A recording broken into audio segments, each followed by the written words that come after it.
This morning, a White House official walked out of the building carrying a physical hard drive.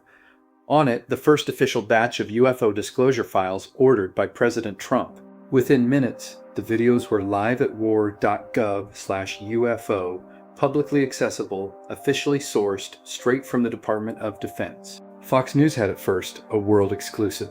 And what their reporter described on air was not a press release and not a summary. It was unresolved military sensor footage from the skies above the United Arab Emirates, Iraq, and Greece. Objects that CENTCOM tracked and cannot explain. This is not a leak. This is not a whistleblower going around the system. This is the President of the United States ordering federal agencies to open the files. The question is not whether this is real.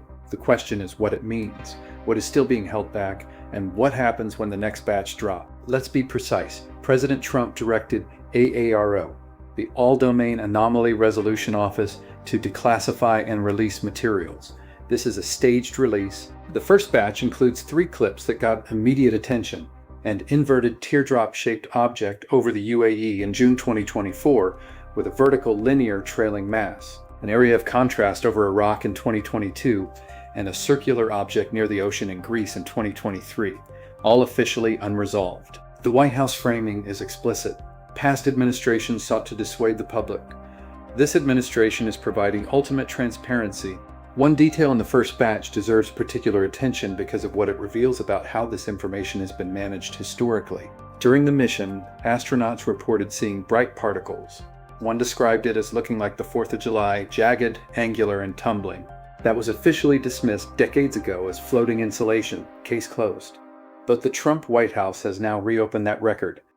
This matters because of what the reversal tells you about the reliability of every other explained dismissal in the historical record. Representative Anna Paulina Luna has stated on the record that she has seen things in classified briefings that are not human. The House UAP Committee has spent 2 years pushing for this.